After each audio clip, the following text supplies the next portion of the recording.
Now I just need to put this in channel. Just need to put this in all the appropriate places. Notifying Twitter.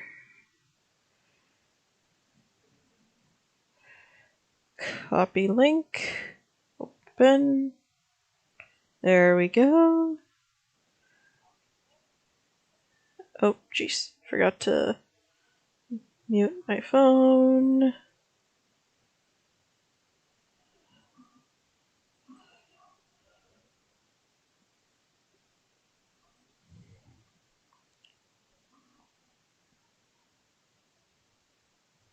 So you have Pinktober and Pinktober going on right now. Yes? Nope, that's not it. Self-promo. There we go. Alright, we will. And there's the mute button. Alright, so now I'm not going to hear myself talking. Who's co-host, Simon? I am. Rep is my co-host today because Felix's new position at work means he is pretty much always there. Yep.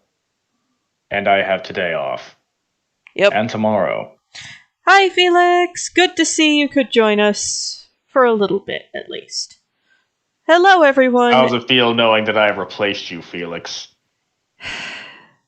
He's still going to be my co-host for recordings. Aww. And just grabbing the prompt list. Actually, hold on. I'm going to disappear for a short minute. I'm going to go collect a dog. Okay. At least, yeah, there's that. So the listing for today is your favorite fairy tale. So I decided to do a fairy tale that I haven't really seen. Well, oh god, words are hard.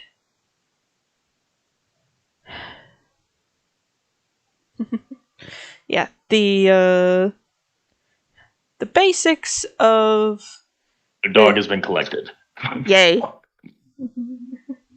But yeah, so the listing for today is your favorite fairy tale, and I decided that I would do Little Red Riding Hood because that's kind of the first fairy tale I was exposed to that hadn't been sanitized heavily by Disney.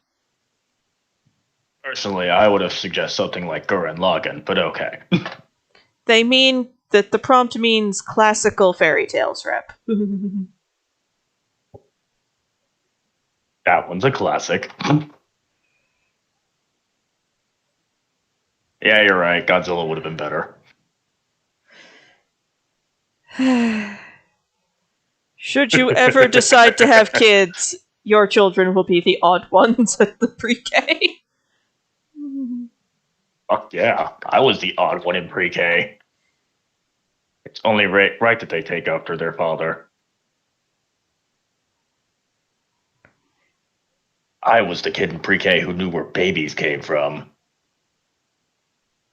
You must have had some very interesting notes sent home in your bag. Yeah, the teacher was not prepared for the kid that watches Discovery Channel. Yes, technically it's day 4, but... It's day 1 of the challenge. But life obligations kinda ate me over the weekend, so I wasn't able to do 2 or 3 on the appropriate days. Yep. This is the compromise.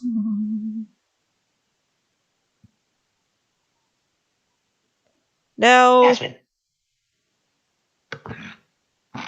I imagine some of you have noticed by this point that the ears are not in the standard wolf girl position. That's because I'm deciding to try out how it looks when the ears connect to the head in a way that makes more sense for a human's skull structure. There you go. You just lay down. Be a good dog. Lay down. There you go. Because human... Stay. Because human... Because humans are messed up. Yes. I mean, seriously, what other species has their ears on the sides of their head? Pretty sure most primates. Exactly. But yeah, just... The ears are Primates in a very strange place for animal ears. Primates can't get anything right. So... Anyways, Little Red Riding Hood was actually the first quote-unquote fairy tale I read that that Disney hadn't gotten its hands on and sanitized the bejesus out of. Yep. Mostly because I know this because when I was like 10, somebody in my family decided it would be a good idea to get me a copy of Grimm's fairy tales for my birthday. Let's see. What fairy tales did I grow up on? Godzilla, original Transformers movies, Digimon. Not technically fairy tales, but okay. There was magic. I suppose that counts then. Hold on. I have to look up the definition of fairy tale now.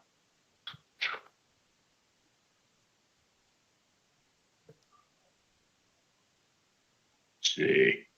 Yeah, that's porn. I don't need that right now. Later though.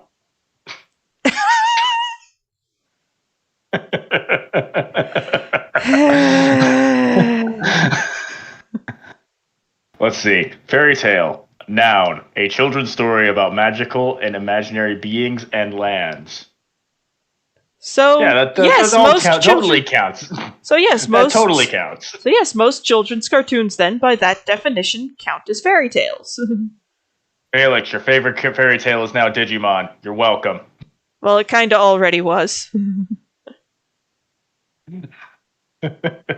Yes, but he didn't know it was a fairy tale. Until now. Right, so definitions of fairy tale aside, I learned about how sanitized things were when my grandparents or somebody, I don't remember who, I think it was my grandparents, got me a copy of a book of Grimm's fairy tales for like my 10th or 11th birthday. Yeah, then you found out in the real fairy tales, everybody dies. Well, not everybody, but... Almost everybody dies. Yeah, pretty much. And things Disney are would also... be so much more metal if they respected their... Disney would be so much more metal if they respected their source material. But Rep, Star Wars proved they kinda can't do that. True. Or at least not well. Yeah, no, they can't. I'm sorry, when you make a remake of the original as a sequel to the original, you're a fucking idiot. Oh wait, I shouldn't be using words like that on YouTube. They don't like that. My channel's too tiny to monetize, they don't care. Freedom! They only care if somebody, with a tiny channel like mine, they only care if somebody flags it. Cool. None of you flag it. I know where you live. No, you don't. You don't want to find out which one of us is correct. At least not the hard way. Anywho. Because when I say hard way, I mean my machete. Rep, no. Bad. It's an effective method of problem solving, and you know it. Oh, hi, Sebby. Your little lizard has decided to come out of containment for the day? Yes, she is sitting on a rock. Aww. I shall get her some mealworms. She loves her wiggly bits.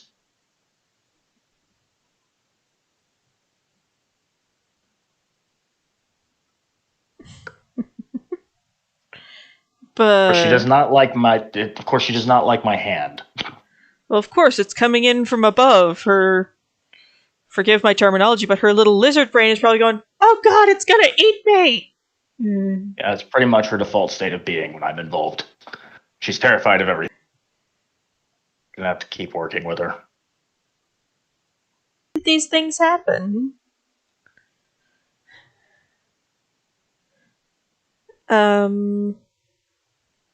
Yeah, so oh dear. But, yeah. Yeah, in reading the original stories, it's like, okay. Everyone died. Or like everybody got something's wrong with the stream? It's functioning on my end. And you have some of the shoddiest internet in existence. Yeah, pretty much. Mm-hmm. And I'm streaming it twice right now. I got your screen share, and I'm on the YouTube. Yeah. So yeah, quit being bad at life, Dragon Rider. Jeez. But yeah, the one that's that most stood out to me is, okay, they changed a lot here, is Cinderella. Didn't she like die in a ditch or something? No, actually. Or wait, no, all the stepmother and all the stepsisters all die horribly. No, the stepsisters survive. They just get blinded by birds. Okay. Yeah. They got the Hitchcock done to them. At their stepsister's wedding, because for some reason she invited them. Yeah, they got the full Hitchcock. I forgot about that. The stepmom got, I think, put in a barrel full of nails and just rolled up and down every single street till she died. Like, I can get executing her for being a crazy abusive lady, but there are much more efficient ways. Can you imagine how much work it would be to roll that barrel up a hill? Well, they had a horse cart involved. Especially with her flailing around. Well, they stuffed her in a barrel and then attached the barrel to like a horse-pulled cart or something. Yeah, it's just one of those, like, it's just one of those where the fairy tales go grimderp to me. You know, it's like, yeah, it's super dark, it's super grim, and we'll quote unquote say realistic. Grimdark is not realistic. I know we have some Warhammer fanboys here. Grimdark is not realistic, and you know it. Well, with Warhammer, they are rapidly heading for grimderp, both in their business practices and in real life. Well, both in universe and in the company. But don't worry, we have a plan for that. But yeah, so one of the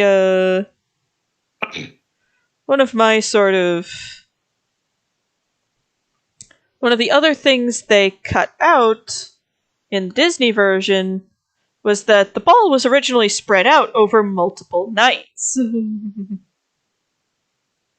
I mean, I guess they had to save for time.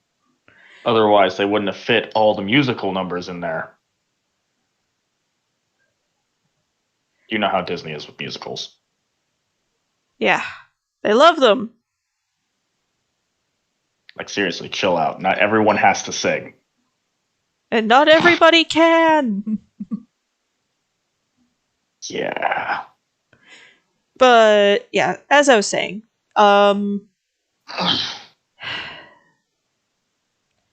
originally the ball was spread out over multiple nights, and ones that are most known nowadays, yeah, pretty much fanfics.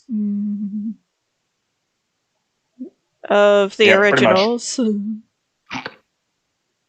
Yes. They're fanfics, and I imagine a lot of them are kind of like Mary Sue's self-insert fanfic. So, I actually read something, well, watched a video that defined what exactly is a Mary Sue, and they had a very interesting point. In terms of quality. Well, a Mary Sue is basically a character where the world kind of conforms to what is needed to give that character attention, whether they actually need or are due attention. That's kind of how I define it. And that's actually very accurate. The laws of the universe twist so this character can continue to be as they are, and while they do not need to be devoid of all flaws, they are very often devoid of flaws that have any kind of impact on literally anything. Their flaw is usually that they're too pretty. Or clumsy, when we never see them actually be clumsy. Or when they do, it's never actually really very important that they are. Yeah, it's never meaningful. Right. Yeah. Now, why is hair hard? Because it's hair. It's fluid and yet not. Right.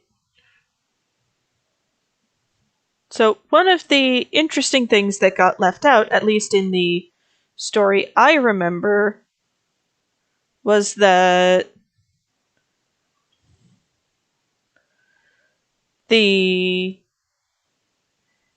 for one, there was of course the fact that the party took place over several nights. They partied hard back then. That, and it took the music longer to play. They had to do it by hand, you know. Yeah. And the sort of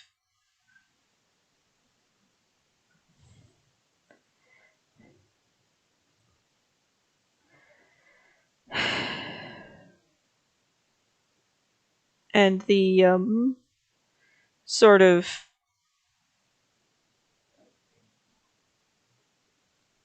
so one thing I did find out that is actually really very interesting to me is the theory that the idea of the glass slipper is actually a mistranslation. Oh, really? So the earliest place we can find a version of Cinderella as we know it today is French. Ah. In The French screw everything up. In French, the words for glass and fur are almost identical in all ways except pronunciation. Ah. So a guy saw the word for fur and fucked it up. Well, since a majority of these fairy tales were stories spoken and not read, so when somebody finally went to writing them down, they misheard the person who was telling the story. Ah. The person most likely might have said a fur slipper, and the person transcribing the story, who may not have been a native French speaker, wrote down the word for glass by mistake.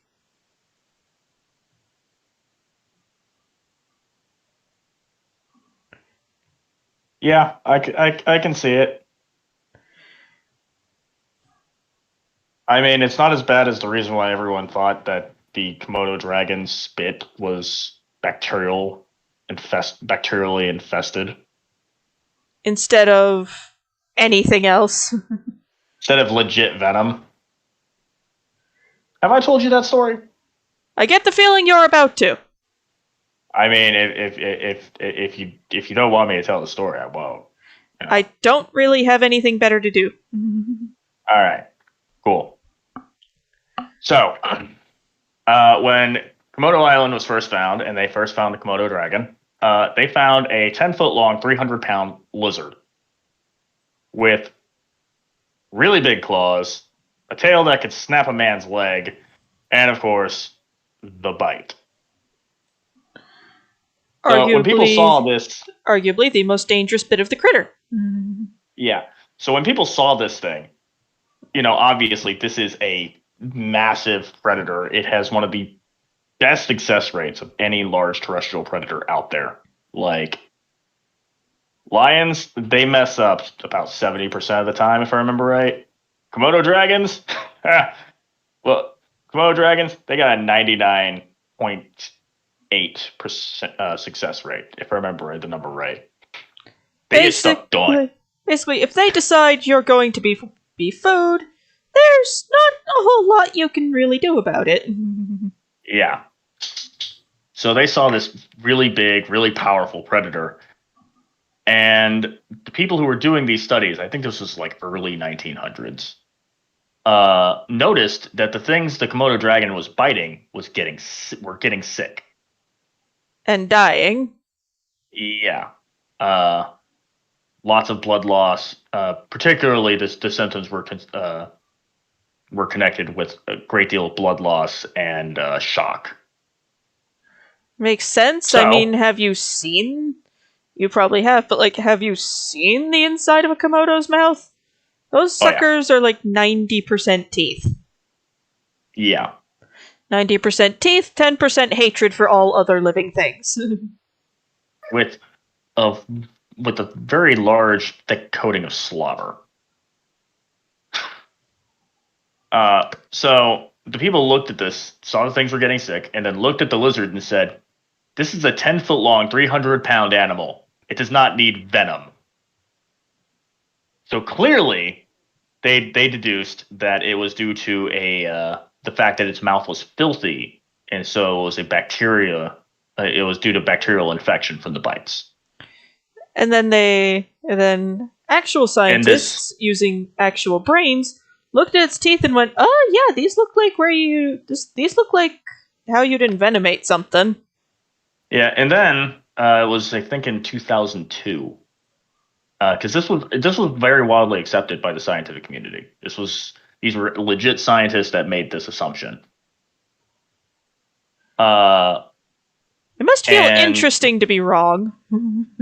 Yeah, I'm pretty sure they were dead by the time that the truth came out, which is not uncommon. Science is not an exact science, I'll get to you in a second, Simon. So basically in about 2002, there was a grad student, complete newbie, who was looking over the preserved head of a Komodo dragon, and he found these lumps in its lower jaw. Looked at his textbooks, they didn't correlate to anything. So he went through and he investigated several other preserved specimens, found the same lumps in all of them. So this wasn't anomaly in decay or something that caused these lumps to build. And it wasn't that this one died of some sort of mouth condition. Exactly. So... Or died with the mouth condition. Yeah. So he got permission, opened up one of the heads, and found the lumps and said, "Oh, hey, those are venom glands." And that's how we found out Komodo dragons are venomous. Somebody cracked the skull open and went, "Hey, wait a minute. That's a venom gland." To be fair, and then after some studies, we found out that the venom of a Komodo dragon is a anticoagulant. The big thing with Komodo dragons is their venom delivery system is actually super primitive. They don't have teeth that are designed to deliver venom. Not the way, say, a snake would. Yeah. So what they do is they ooze venom out into their saliva, and it gets mixed in with their saliva. And because they're super slobbery fuckers, when they bite, that saliva gets mixed in, and that saliva will be into the bloodstream. But the venom's purpose is as an anticoagulant. It just causes the victim to bleed and prevents blood clotting. So what does your venom do? My prey bleeds. A lot. Yeah.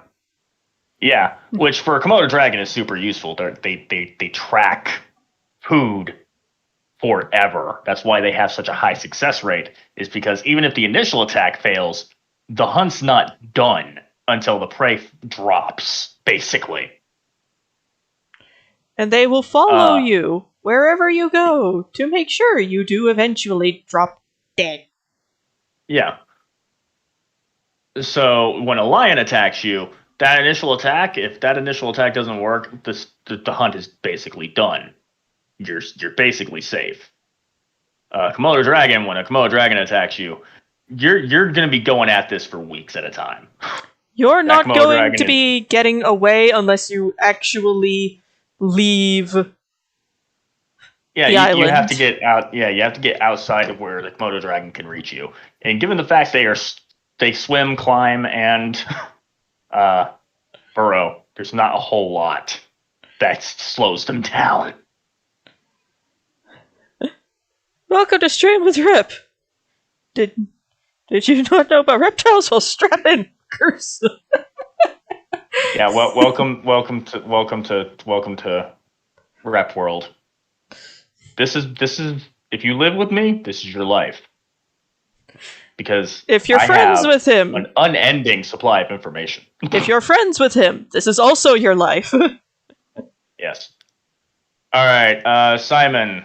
What was it? The Dames of Astoria. No, I did not hear about you anchoring Inquisitors in Dames of Astoria. No one told me. If there's a stream for it, I'm not watching it. I might watch it in the future, but I am not currently watching it. There isn't a stream for it. The sponsors asked that test campaigns be done in private until the actual release of the game around this time next year. Understandable. So, no, I haven't heard anything about it. No one's really told me about it. Did you hear about my character in D&D messing around with Modrons? Again, private campampaign. They are... plug the sponsors. Yes. Dames of Astoria is a Speaking of our sponsors, I was asked by the independent tabletop gaming company Dead Tree Studios to sponsor their latest successfully crowdfunded project, Dames of Astoria, where you can play as a fully customizable demi-fauna, i.e., a monster girl, or what happens when your your fantasy world's god is worse than Zeus. Sounds like my kind of place. While the game is rated PG-13, I've spoken to the devs, and it's rated that way in the way the Avengers is PG-13.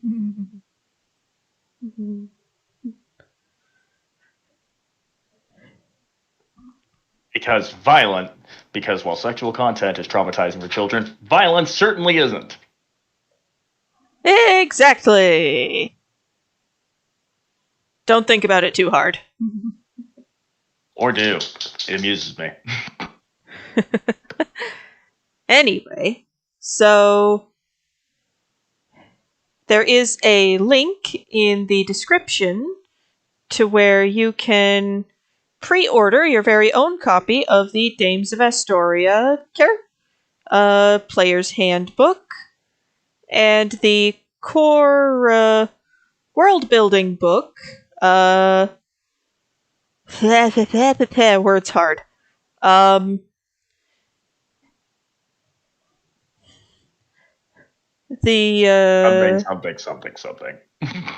Loves the campaign. And Felix has heard about the marvelous misadventures of Kearsarge. I love the campaign, so I don't. Shut up. Kearsarge is beautiful. Anyway, so... We haven't even gotten to the fun parts with Kearsarge yet. Yeah. So, a link is available at the top of the description for if you want to pre-order a copy of their Player's Handbook. Digital PDFs are $20, 20 USD. Hardbacks are 50 USD. And a hardback copy signed by the devs is 80 USD. They are currently working on the... brain. They are currently working on their manual of Chimera, which are the monsters that roam this world. I bet they're fluffy. Some are, actually. Some are like a dog-shaped nudibranch that are commonly kept as pets. Sounds crunchy.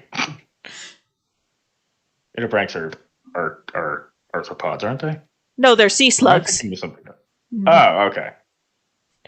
Sea slugs. Yes, very squishy.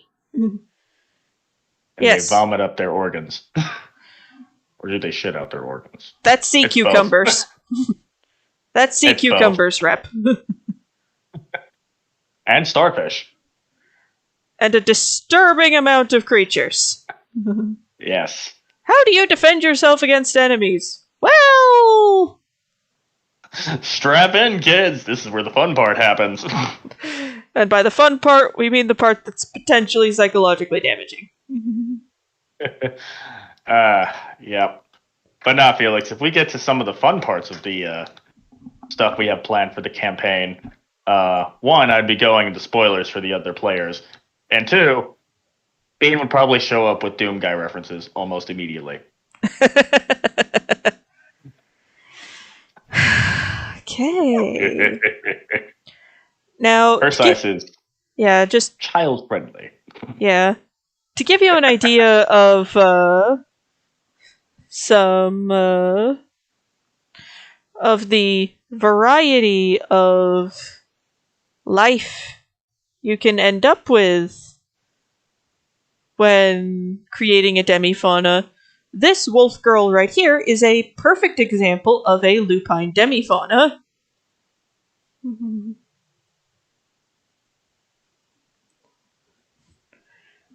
They have a wide degree of natural variety, so you can truly make anything you want. Heck, my personal favorite character I designed myself, and she's based off of D&D's Pseudo Dragon. I'm gonna have to make a crocodile girl at some point. Well, you're in luck. I do have a character creation tutorial stream I'd love to do at some point with the current alpha build. Sure. I'd run that past your sponsors first. Oh, I spoke with them about it. Okay. I spoke with them about it. They said it was fine so long as I made clear that everything they see is in alpha and therefore subject to change. Okay, cool.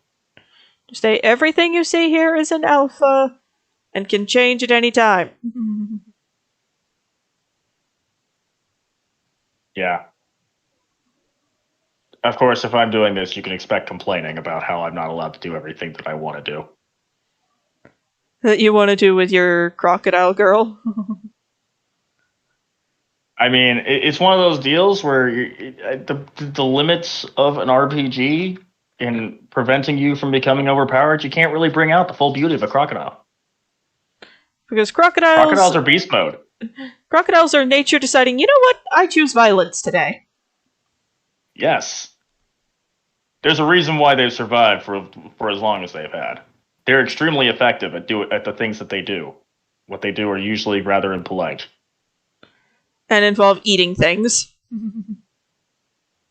Yes. What they do usually coincides with either nap time or Doom theme music. There is no in between with them. It's just, what's that crocodile doing? Probably eating something. Yeah. How do you know that? I'm not gonna lie. Crocodiles spend most of their time asleep. They get clapped by a frog the size of a quarter. Silence, Felix. I assume you're referring to a poison dart frog. Or some other similar creature. I'll have you know the crocodile will clap you, Felix. And then probably eat him. Yep.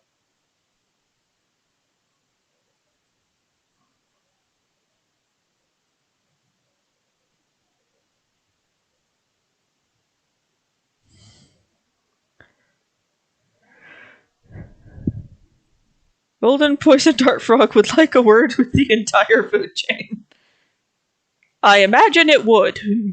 I mean, at that point, that's just cheating. Like, as a reptile keeper, I don't mess around with HOTS.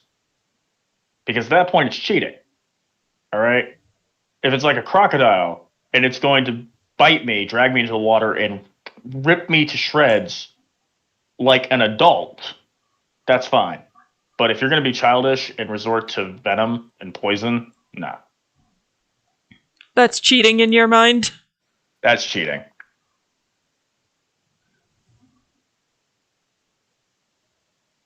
You know, if you're gonna thrash me, then thrash me. If you're not gonna thrash me, don't even do it.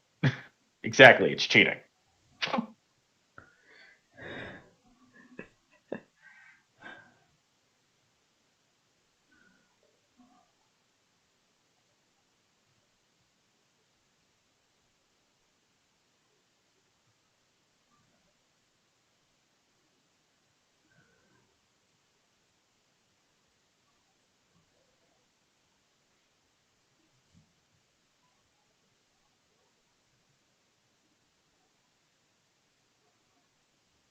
Silence, Felix. We all know what the best Pokemon is.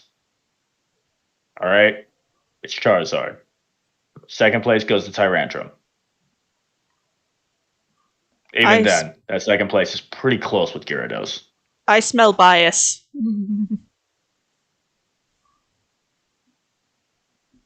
What you smell, Susan, is accuracy. I've done science to prove these things. Right. No, Felix, I will not show my work.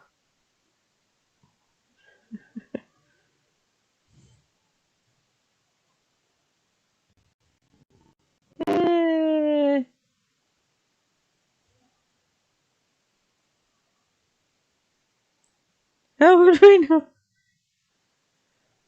I smell a large amount of lizard bias. How would we...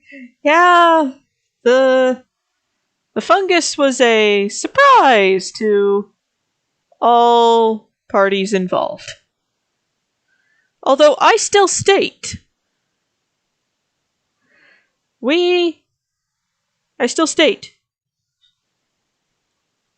there are a lot of questions to be had for somebody who would willingly post a quest for something called Widow Bloom and not put in the quest description that it's dangerous if handled improperly. See, my answer to that is you're doubting stupid. And generally speaking, you shouldn't doubt stupid. This is someone who's worked with the things in question on a semi-regular basis. Like I said, never doubt stupid. Just the All of right, course they'll. do you know how many signal soldiers I've seen who will just straight up stand in front of the high capacity radio antenna that shoots microwave beams into space? I assume it's a lot. Exactly. Now we're gonna be basing our girl off of the gray wolf, which while not always gray, it is their It's sort of usually gray. yeah, it's their sort of predominant color pattern. Yep.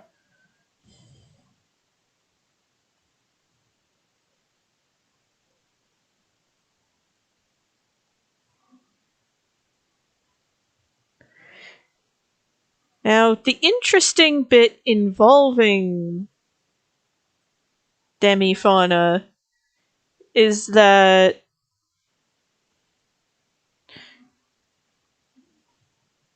despite the fact that they are far and away more physically capable than your average human, they are not perceived as societal equals to humans.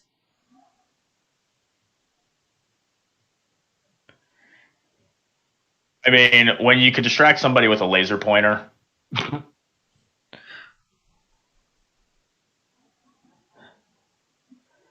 It goes a little bit beyond that, Rep, but I see your point.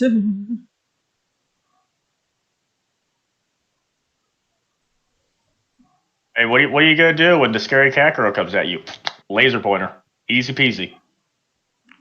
Laser pointer. This wolf girl. Hey, look! This wolf Here's a girl. stick! If I were in a world, in a world with monster girls, I would always have a set of milk bones on me, specifically for wolf girls trying to murder me. You Throw a realize milk bone in her face. you realize some of them would be horribly offended at that. Yes, which means they'll kill me faster because they're throwing a tantrum about it instead of thinking it through and making me suffer. Works in my favor either way. I mean, yes, but And of course, if it were a reptile girl of any kind, we would become best friends almost immediately. She wouldn't have a choice in the matter. it's just, we will be friends!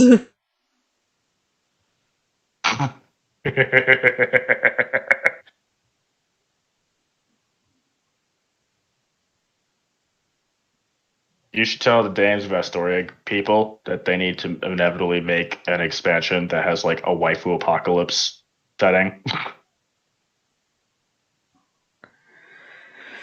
I'm sure there will be a way. So that mission failed successfully?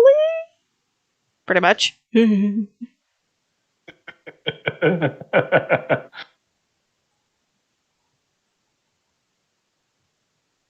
I'm just glad I have the day off from work. For multiple reasons.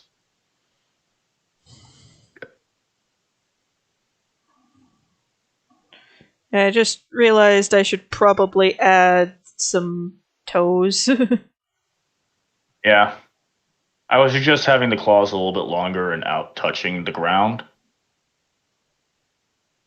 Just because that makes it much more canid than felid. Right.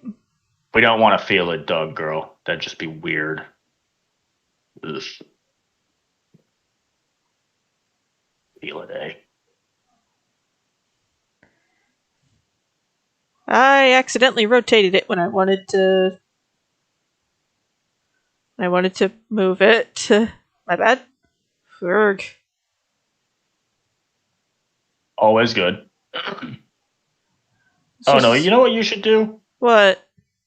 You should do a series where you draw our characters from our D&D game.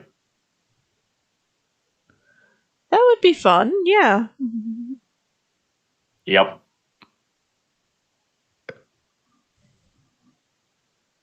It's all the chaos goblining that is her size. Just so, what is Kirsai's? Chaos. Yes, that is pretty much that is not an inaccurate description.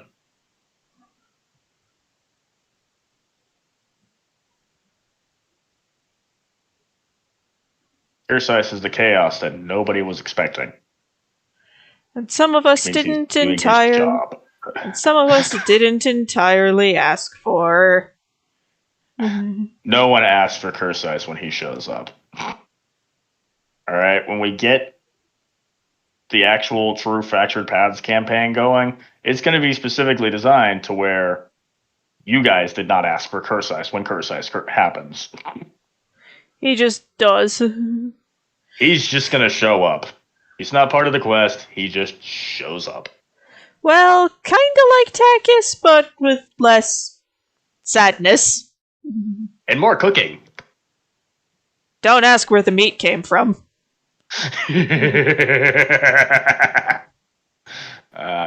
Or why it's green.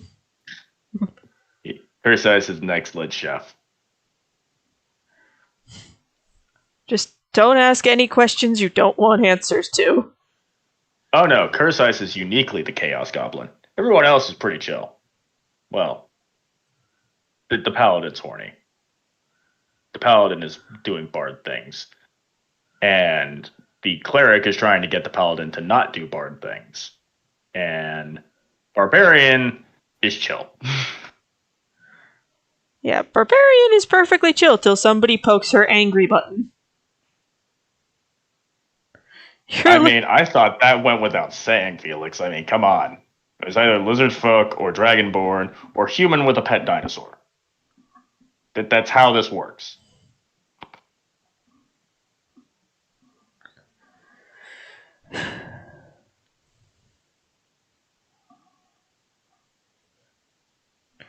Good morning, darling. How are you? Good.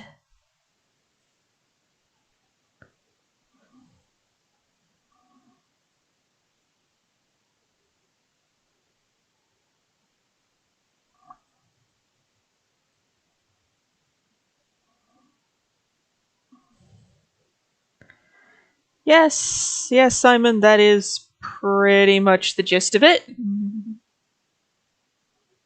Yeah, the cleric is constantly trying to punk the paladin.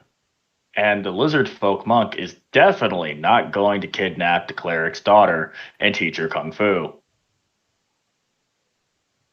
So the cleric definitely does not have to worry about that.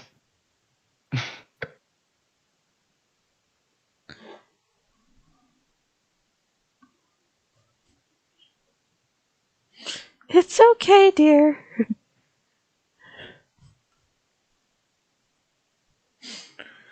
Yeah,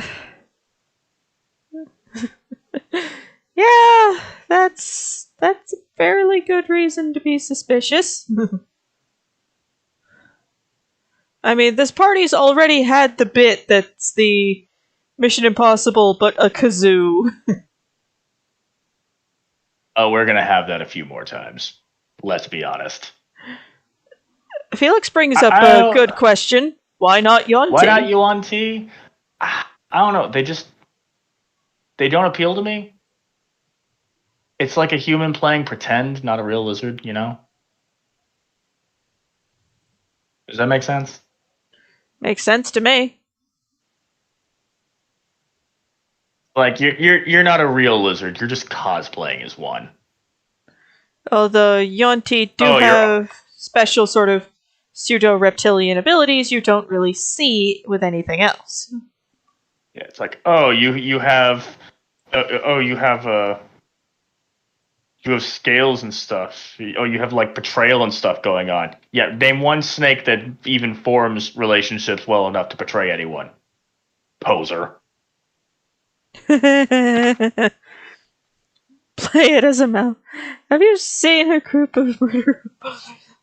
Fortunately, our party's not that bad. We just have a alarming chaos tendency. Yeah, we're not murder hobos. I mean, Circe is a hobo who is murderous, but I'm not a murder hobo. Yeah. Zuri avoids murder hobo until someone chooses it for her. Zuri never chooses violence, but when someone does, she wins. Yeah. Because in her last fight, she kind of fucked up Our the last fight was the cloaker. oh yeah, well, our last fight with a human adversary. Yeah. Did you tell Felix about that cloaker fight? No. Jeez. Yeah, we We found a cloaker! we found a cloaker. My mom decided to spice up Fendover a little bit, and suddenly there was a cloaker, and that was a thing.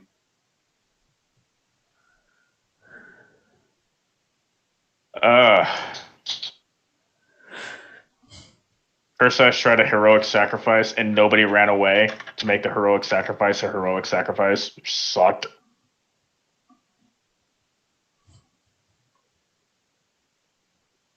But then Perseus came back and went beast mode.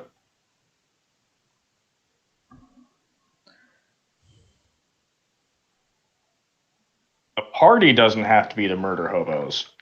I mean, we have been talking about the DM is my mother, and she and I have been talking about having parties of adventurers outside of the party, wandering around, NPC adventurers.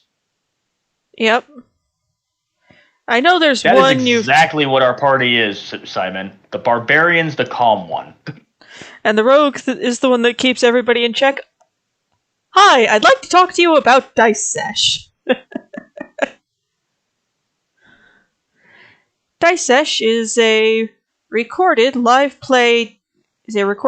play D&D podcast using the Magic the Gathering setting of Theros. I know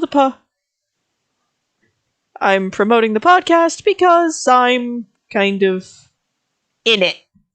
I voice Ava, the party's rogue, and, well, Team Mom. I'm not sure how I got here, but this is fine.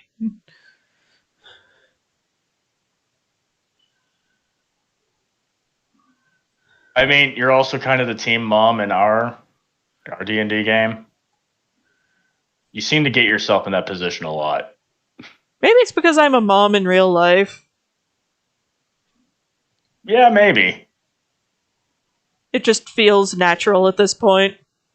I'm gonna blame Bean and Carol for the team. You're being the team mom in Fractured Paths because that wasn't curse ice had not yet done a whole lot of curse icing by the time that had been solidified. I mean, we're probably going to get to a point where curse ice is going to cuss out a bunch of gods in the very near future, but For reasons. well, we've already established curse ice just is not impressed or fond of deities.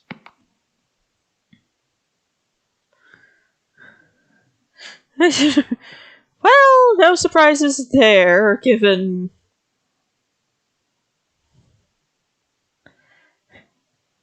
I guess it's just what I have the most experience with.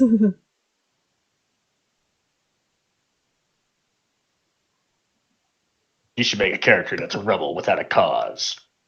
Who will inevitably turn into the team mom because somebody has to. God damn it.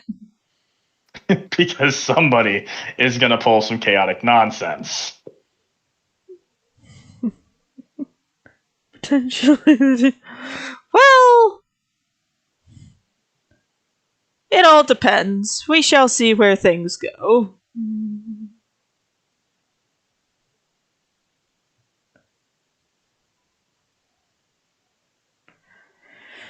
Okay.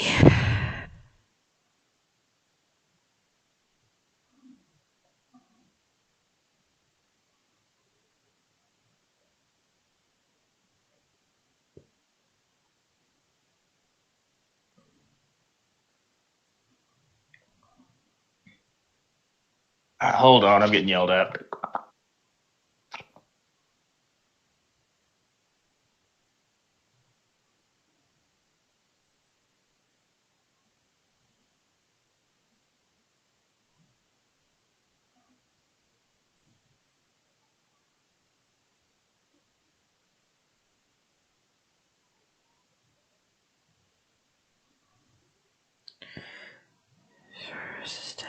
Hey, hon.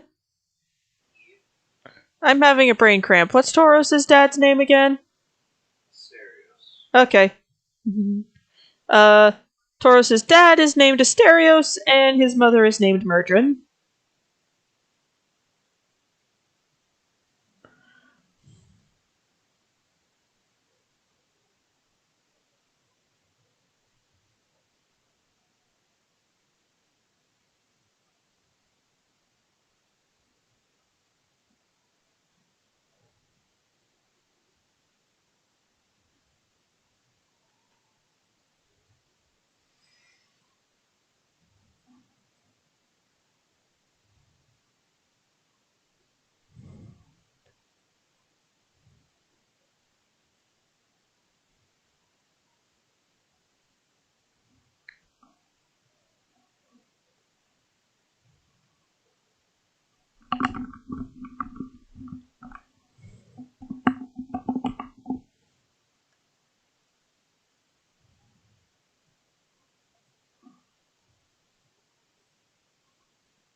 The thing is, Minerva does not have a bad temper, but she does have a temperamental disposition.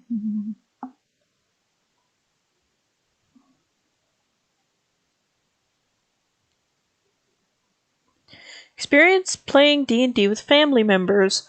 I learned how to play from, like, my mom.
And I'm back.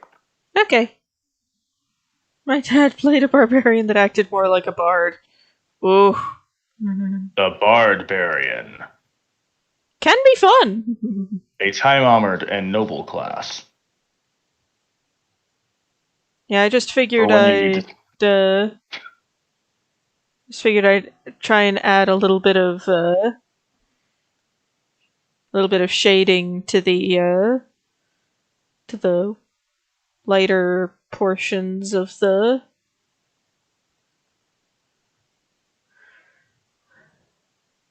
this girl's get up, and I remembered one of the best ways to shade white is with a really light blue.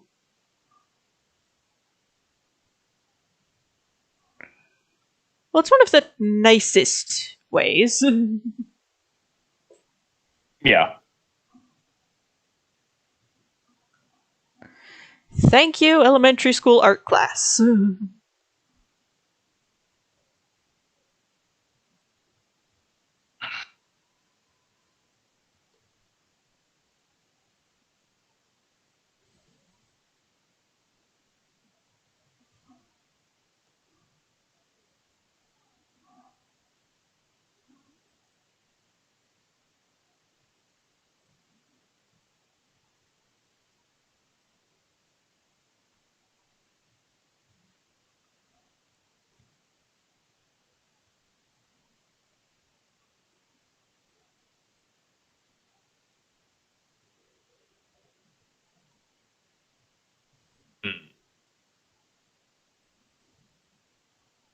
There's a great deal of silence happening.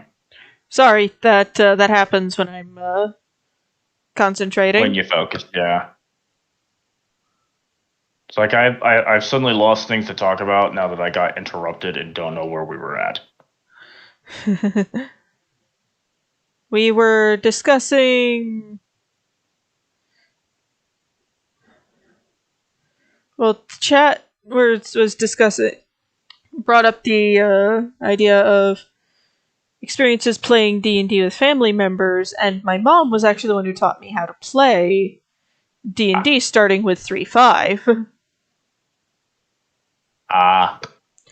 Okay. She figured it was a great sort of low-risk way to teach me the rules of social engagement. I mean, there are much worse ways to be doing that. Now, let's make a nice background to put this in. Moved us to Monster Hunter and his campaign.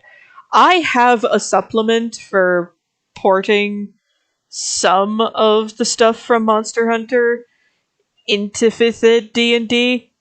It is so much fun.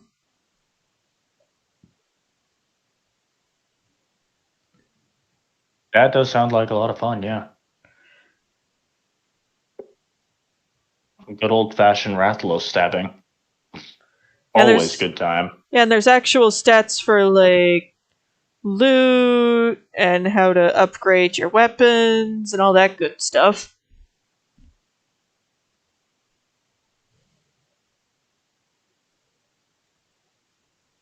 Okay. You mind if I make a suggestion real quick? Sure. When you put in the logo, like, have it on a wooden sign beside her. Yeah, that's what I was gonna go for this time. Okay, cool. There's not a whole lot of places you can put it on the character itself that looks good. Yeah, that look halfway decent. Yeah.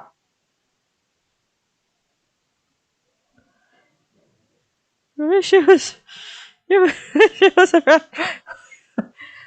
He was actually the one Rep was actually the one I was talking to help me figure that beast out.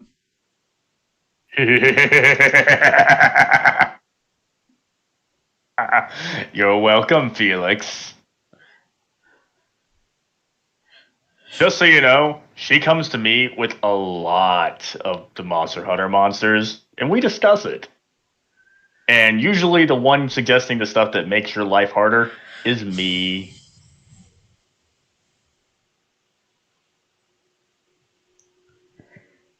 Okay. Now, time for my favorite little sort of trick.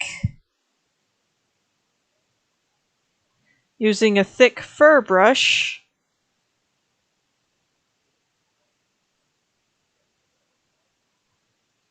You slap on some grass. To do the grass. Yeah, that's kind of my favorite.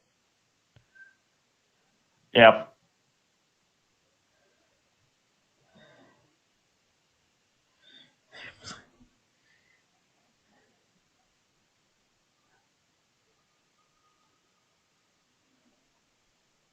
This'll do.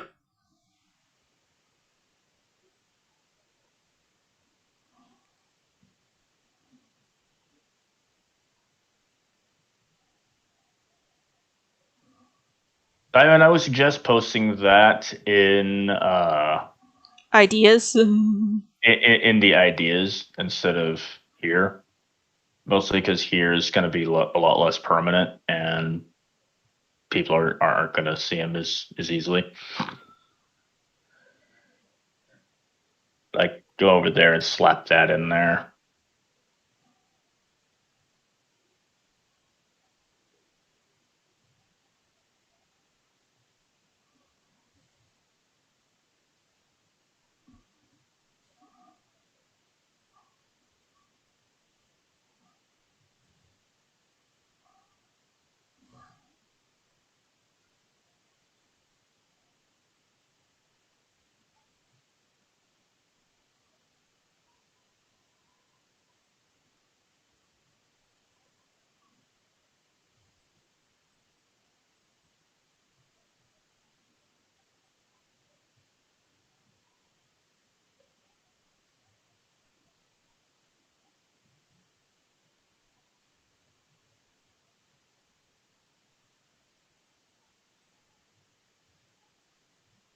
And go play Monster Hunter Dragon Rider.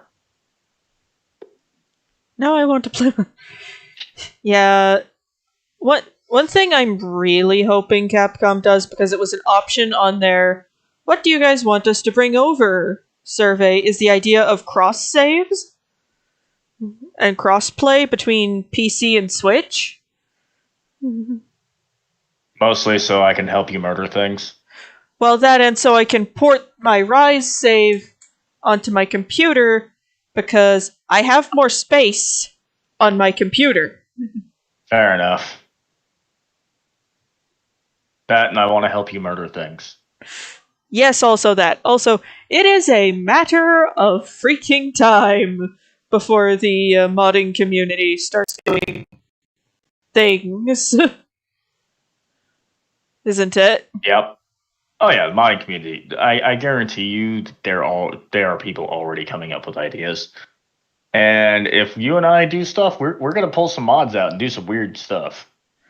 I know there's one you seem quite fond of that's a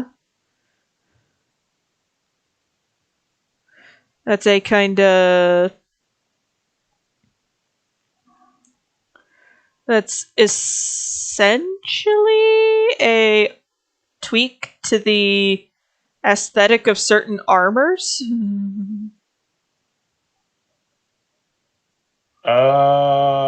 Maybe.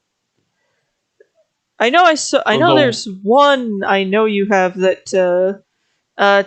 Tigrex armor into Tigrex girl. I actually do not have that.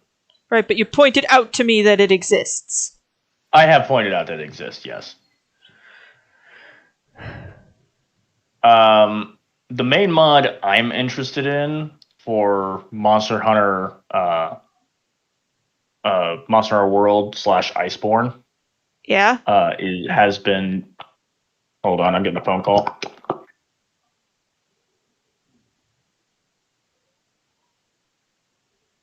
Hey.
And I'm back again.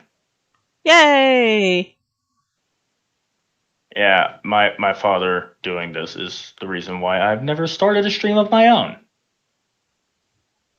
Fair. I do not have the time, the uninterrupted time, to do anything of that nature. So, yeah. Oh, I just had an idea of What? something else you could do. Well, as we flesh out our little science fantasy venture, you could do example pictures of the various races. Yeah, I could.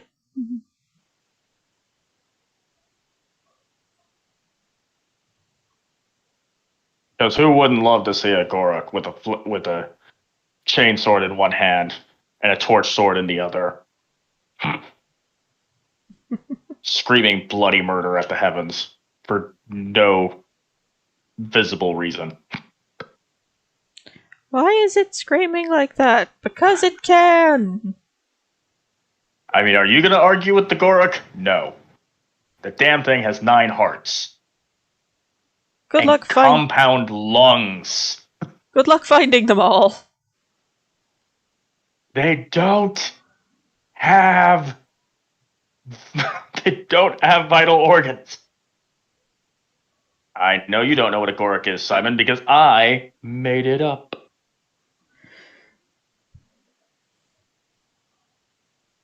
All right, so an explanation for what I am talking about with the Gorok and something. So Susan and several other individuals who are currently not here, and I are making. Basically, we're looking at the business practices that Games Workshop has been doing, and their little bouts of nonsensical pricing and poor treatment of the fan base and all that. And well, that to me is the opening of a niche, and that is a niche in tabletop tactical gaming. That is Games Workshop surrendering their dominance, and I would be a fool not to take such a generous offer.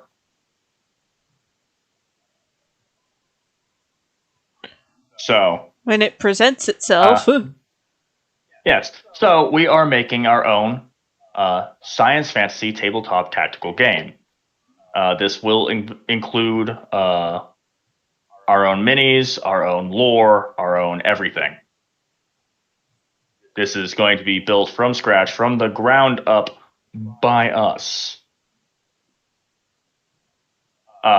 One of the myriad races we have is going to be our orc equivalent. Orc with a C, not with a K, because we are ripping off Tolkien, not Games Workshop. And this race is the Gorok. To put it simply, they are dinosaur orcs from Space Australia. So already you can kind of see where the fun is with them. If Space Australia never had an extinction event. Yes, the home planet of the Gorok is Goros. Goros is a unique planet in that Goros is a unique planet in that it has 3 moons, one of which orbits perpendicular to the others.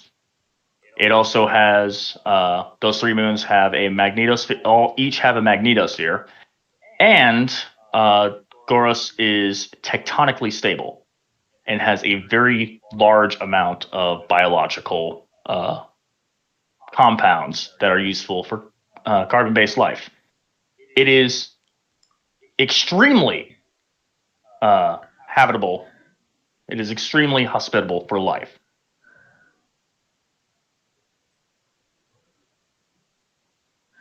And the fact that it is so hospitable to life has led to it never having a major mass extinction event. Stellar radiation and asteroids can't get past the moons. And with the tectonics being as stable and unmoving as they are, massive volcanism and earthquakes have yet to cause a mass extinction either. With the continents and oceans being unmoving on Goros, climate shift is very slow and very mild. So, with no mass extinction, this is actually why Goros is counted as one of the most dangerous planets to live on for non-native life. Because extinction events never reset the arms race clock. Yeah. Basically, evolution has predator and prey locked in an eternal arms race. Predator's always trying to get better at eating prey. Prey is always trying to get better at not getting eaten. With no massive event putting the large, powerful, and specialized organisms down, it just kept escalating. Exactly. Some of the things are unique. For instance, Goros doesn't really have much in the way of ice caps. Their polar regions are less glacier and more taiga and tundra. So even in those far polar regions, it is rife with life, and that life is usually not very friendly. And it's also usually quite hungry. Yes. The herbivores do not want you near them, and they will stomp you into the ground to make you not near them. And the carnivores are very aggressive and very uniquely adapted to hunting. One of the predators in the polar regions is actually a shaggy-furred bipedal carnivore that uses a organ in the head to fire beams of microwave radiation at their targets, cooking the target from the inside out and thus exploiting the target's natural insulation against the cold. So basically, it hunts woolly mammoths by cooking the woolly mammoth from the inside out and using the woolly mammoth's own fur and fat to make the problem that much worse.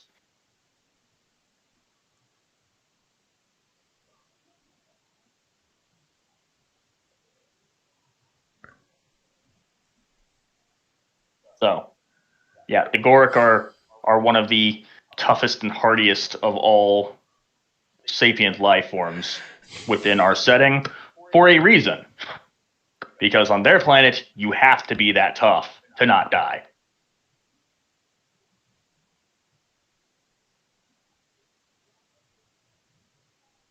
Oh boy, Felix just sent me a link. Yep. Oh boy, it's not porn.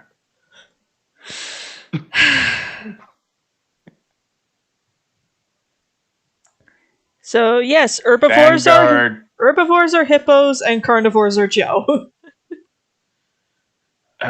In a lot of ways, yes. Big predators are going to be dangerous.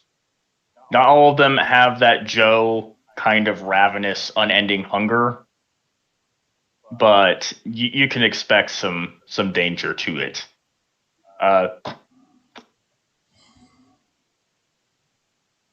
It's one of those planets where a T-Rex is kind of the average for what predators are like.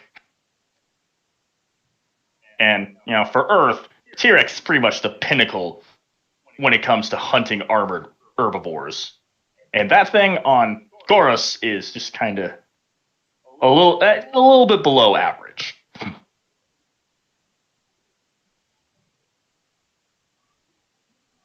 Now, the Gorok, because they live on such a unique planet, have some unique systems to how they function. One of their big things is, and this actually translates to the tabletop, is they don't use vehicles and mechs nearly as much as other races. They just domesticate the animals they have. Yeah, they just domesticated the giant predators from their homeworld and just take them with them. Like when Gorok show up on your planet, yeah, the Gorok are a problem, but the fact that they're actually releasing these animals to let them breed uncontrolled on your planet is also a problem. And arguably the bigger problem. Exactly. So yeah. Oh, also a couple of things involving Gork. As I said, they have 9 hearts, 2 4-chambered hearts, and 7 single-chambered hearts, just scattered throughout their body. And as long as 4 of those single-chambered hearts or 1 of those 4-chambered hearts are still functioning, they can keep going, and they can heal from that. So a shot to the heart really does not slow them down much. It annoys the heck out of them, though. Yeah. Their blood also has an enormous amount of hemoglobin in comparison to ours, simply so they can store more oxygen in their blood. So the chief problem of losing the heart and or lungs is a little bit mitigated by their ability to just go without for that short period of time. It's not going to stop the Gorok from dying, but it's not going to stop the. But you taking out all of the Gorok's hearts is not necessarily going to stop that Gorok from lodging an axe in your head. Basically, your day is still ruined. Your day is still ruined, and that Gorok is still coming after you. In some ways, yes.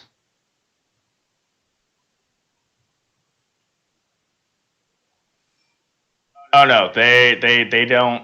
It's just literally they just show up and release the pets on the world. They don't care about your money.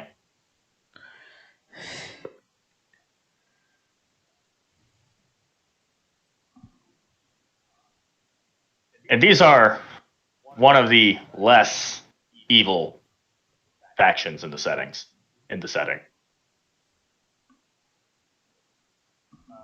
Let's see.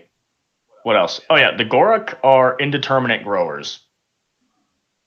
They slow down when they reach adulthood, but they don't really stop growing. Moreover, their body has a unique reaction to injury. When they are badly injured or maimed, upon healing, their body releases a crap ton of growth hormones. So in other words, if you don't kill the Gorok is actually going to come back bigger and angrier than it was before. And then it will murder you horribly. Yes.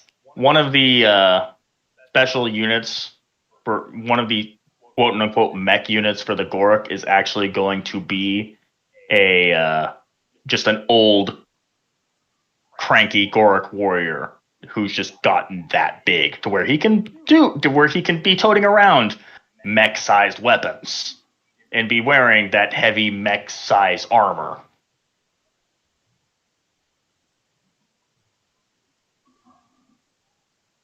So they're kind of they're the monster faction, without a doubt.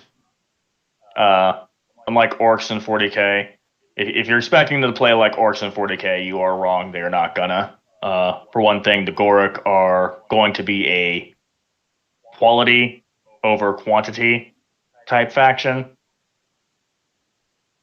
So Gorok soldiers are. It is actually similar to the Saiyans, yes. In some ways, I'm kind of ripping off literally everyone except for 40k. Because screw them. Because screw them, and Games Workshop would try to sue me.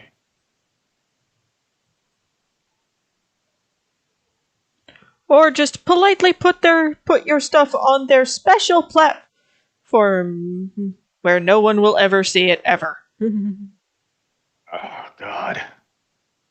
Yeah. I'm already contemplating how we're going to do some of the things they've attempted to do, only do it correctly.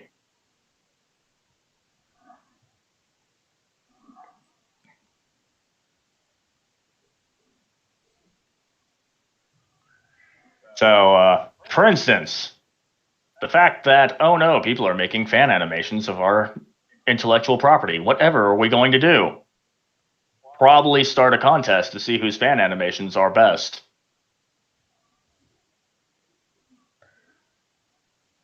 Yes, what does not kill a Gorok is not just going to make the Gorok bigger, it's stronger, it's going to make the Gorok bigger.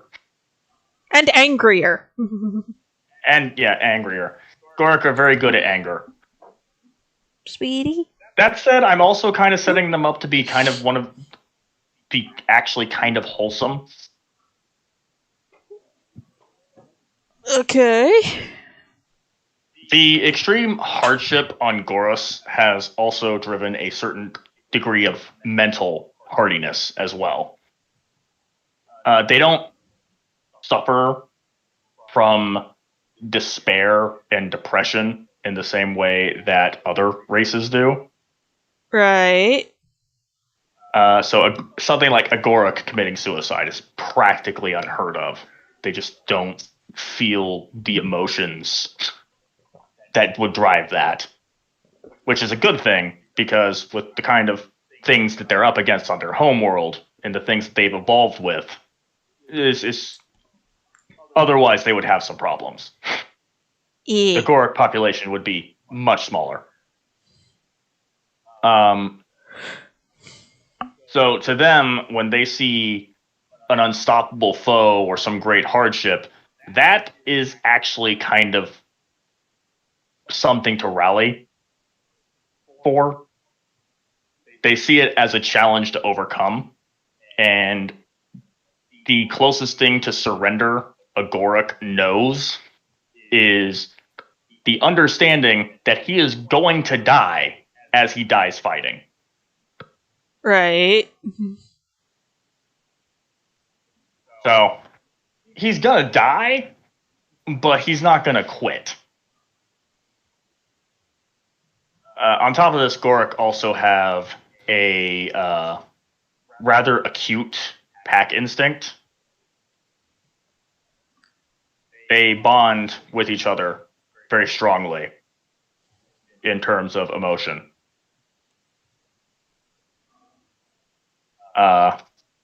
And this kind of gets applied to other places in their behavior and personality. So, for instance, one of the special tactics that the Goroks can use. Oh, we done? Just about. Cool. I just need to... I just want you to know that you were finishing about 15 minutes before you told me you were starting. You mean finishing up? Oh. Okay.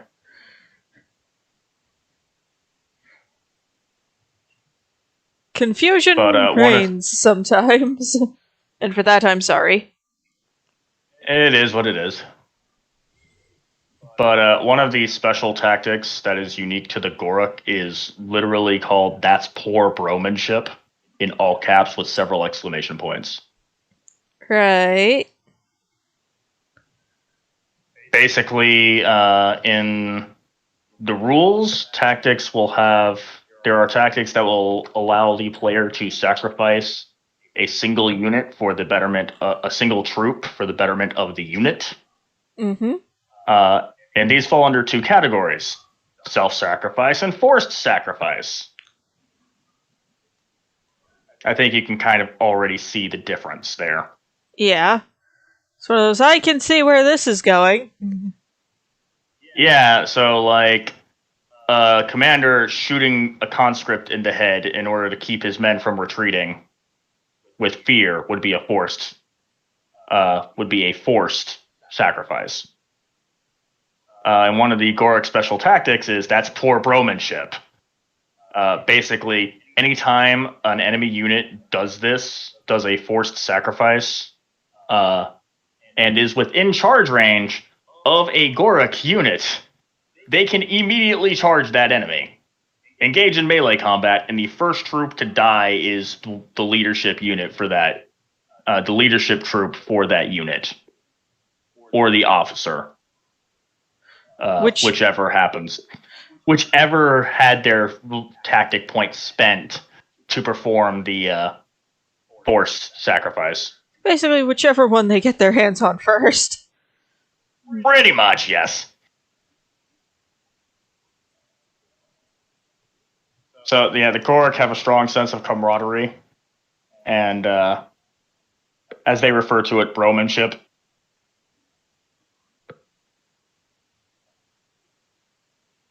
So you can see how those kind of things function. And some of the rules in game is going to be them going on a rampage or some instance of bromanship influencing behavior. Just here we go again. Yep. So you could see just like in flavor, you know, you have a commander of one of the darker units blast the head off of one of the conscripts and order the conscripts forward because conscripts were getting scared and wanted to retreat. And you just hear one of the Goroks just yell, scream, "That's poor bromanship!" And they all just scream and just charge at this unit. That's where you just sort of go, I quietly regret some of my life choices. Yes, and all the Gorok just want that guy in particular dead, because that's poor bromanship, and that's unacceptable. I'm glad you like them, Simon. They're going to be a lot of fun. I'm definitely going to be kind of working out how they do things. You can expect their overall look for their technology and stuff. It's going to be kind of they like big, blocky, and big, really big, blocky, tough-looking stuff, and we have not come up with a name for the game yet. That is in the works. It's gonna be a hot minute before any of this is ready. Like, I need to learn 3D modeling, and then get a 3D printer, and then start making models to sell for the game. But before we're actually ready for the tabletop for the tactical game, we are going to be making variant rulebooks for 5e, probably 3.5, and whatever other tabletop RPG. So you can play as a member of any of these races.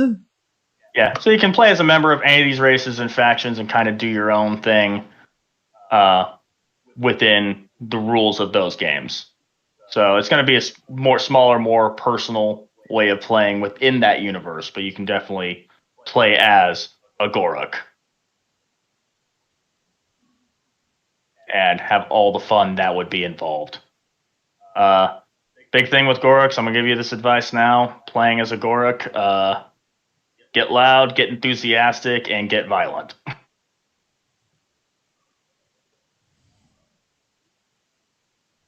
Because that's how a proper Gorok does his things. Oh, and never turn your back on your bros.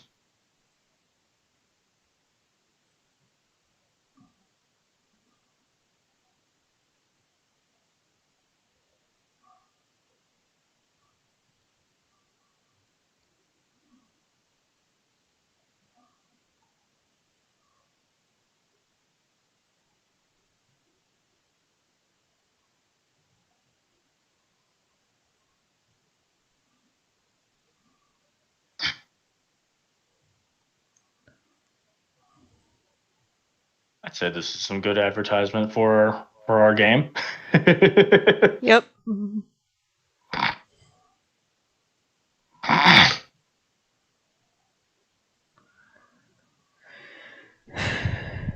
And yes, I did just remember that one of the key sort of points is the stupid basket. Yeah, the Gorok are in some ways similar to the Orcs, in a lot of ways very different. Once again, they're modeled off of classic fantasy orcs and not off of 40k orcs. So there are going to be there's no concept art for them. The person who's doing concept art for them is currently drawing a wolf girl. Hi.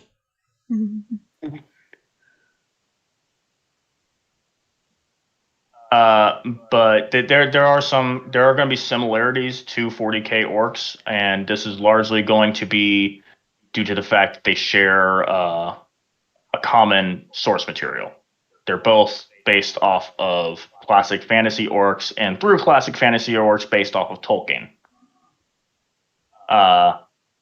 So there are going to be some similarities. There is going to be that whole barbarian look, and there's going to be, because of that barbarian look, their technology is going to have kind of a more ramshackle, and they just took everything they found and applied it to it. There are going to be differences in how that works. So Goric stuff is actually well crafted, unlike orc stuff.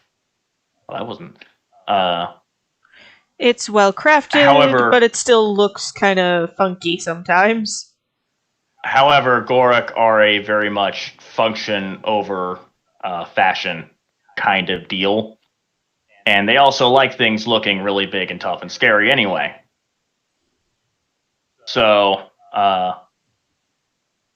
instead of a elegant saber, you can expect a Goric to have this big, meaty chain sword or something. It's really well built. It does its job very well, but it has that barbarian look to it. And the Goric like that barbarian look. And of course, Goric don't like wasting anything. So whatever they find on the battlefield and whatever they scavenge, they're going to use.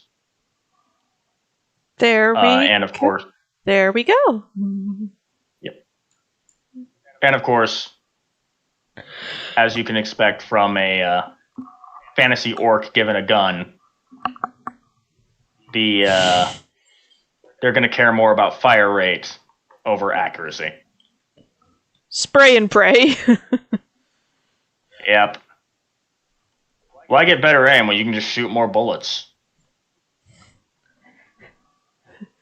In some ways, yeah. Some of it would actually be pretty comparable to the brutes.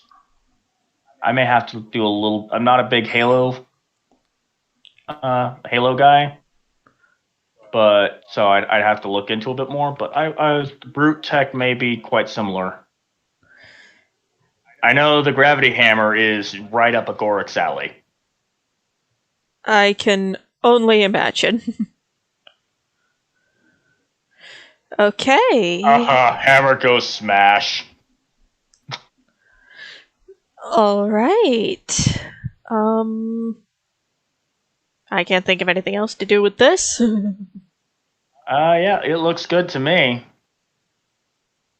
I kind of remembered the basket last minute, but that's okay. Yeah. It looks good to me. Less hood, more scarf. I can respect that. It's more like here's a bunch of cloths, like in a pinch you can unwrap it and tie it into a hood. Fair enough. Yeah. That looks good to me. That looks like completed art. Yep. I mean, I suppose if you wanted to, you could add like a cute fang poking out or something. I don't know. But maybe another day. Maybe another day, yeah. Thank you all very much for stopping by, and I hope to see you all again soon. Bye for now.